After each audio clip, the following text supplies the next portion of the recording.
Max Verstappen and Sergio Perez have now been teammates for 2 years.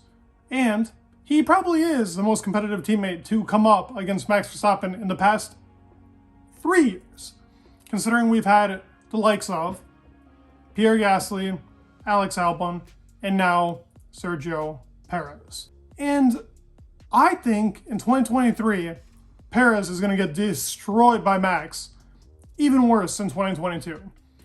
What gives me this theory is that Perez is just lacking in pace comparison to Max Verstappen. It is clear to see that he is off the pace and not on the level that Max Verstappen is. And I don't think that because of the car or him not adapting to the car, but clearly he just doesn't have that level to compete with Max Verstappen, probably one of the greatest of all time by the end of his career.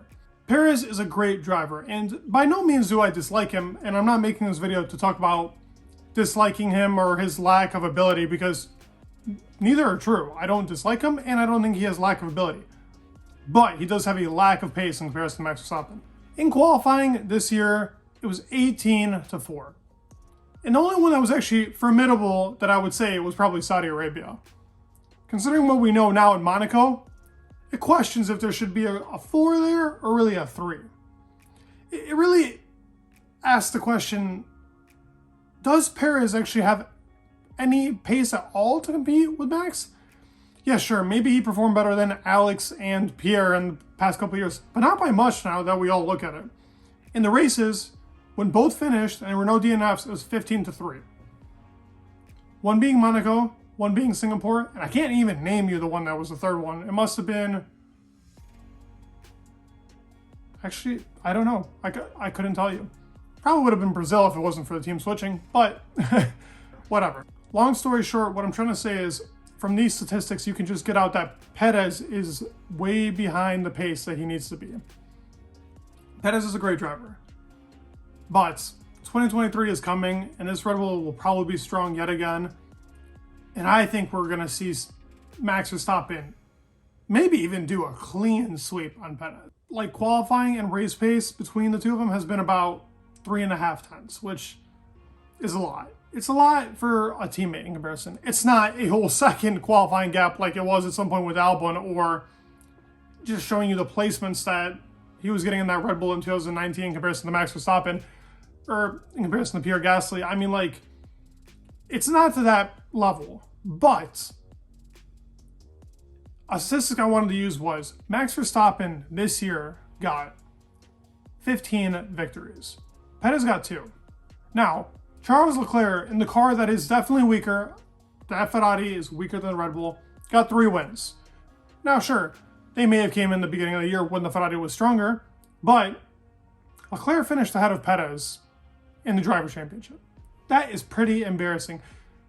It's great on Leclerc, and it shows how strong he is to actually compete against Ferrari's strategy, Ferrari's just common mistakes happening between the team, and Perez not being able to capitalize on a car that is the strongest in the grid. The only races that he really capitalized the car in, where he still didn't beat Max, but capitalized the best out of the car, it's probably races like Belgium. He did well in Monza, but even in Monza, it wasn't like that great of a performance from Perez. He was behind on George Russell, who, that Mercedes definitely wasn't a good car in Monza. So I asked the question, is there any chance in 2023 that Perez comes back? I've seen people talk about how they think that Perez will improve for 2023. He will come back and be a stronger driver than he was in 2022. I don't really agree to that, man. I mean, like, it is clear to see that whether the car was like how it was in the start of the year, where Max Verstappen complained about it being very understeery, and Perez likes to understeer. So that's how he got to pole in Jeddah. Probably would have taken that win if it wasn't for the bad luck. He was being really good on keeping the tires and actually staying ahead of Charles Leclerc. So there was a chance for Perez to definitely take that victory. Bad luck happened. But while the car was understeery, he was kind of competitive with Max, but Max hated the car. He hated the car. Now, the car isn't, I wouldn't say that much different into what it was in the beginning of the season. Look at what Max has done. Look at what Perez has done. As soon as he adapted to that car, it was bye-bye. Perez, I'm off for the win, man. It was, what, a 27-second gap in Japan between Perez and Max Verstappen in a 27-lap race. That can't be happening. Your teammate cannot be that much better than you are in the race. And like I said, 2023 is going to expose those weaknesses for Perez yet again. Probably in wins, probably in pace, probably in anything.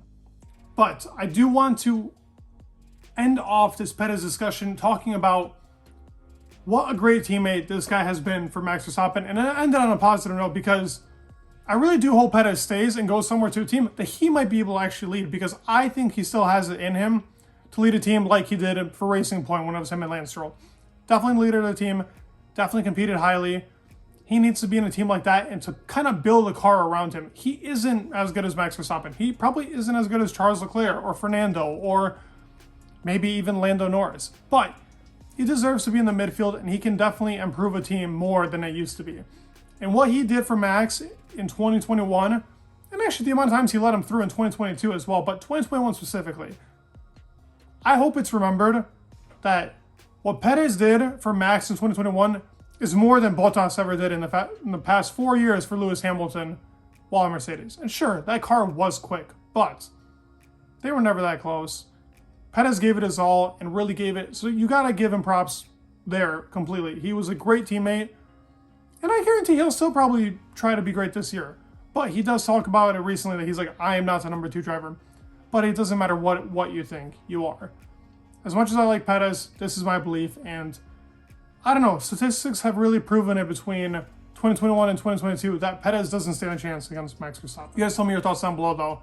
Do you guys believe that Perez will improve at all? Do you think that car will suit more of Perez's style? Considering that the 2022 car ended up going into Max's style, I doubt it. But let me know your thoughts down below and what you think Perez will be doing against Max Verstappen in 2023. Please leave a like, subscribe, it would mean the world, and peace.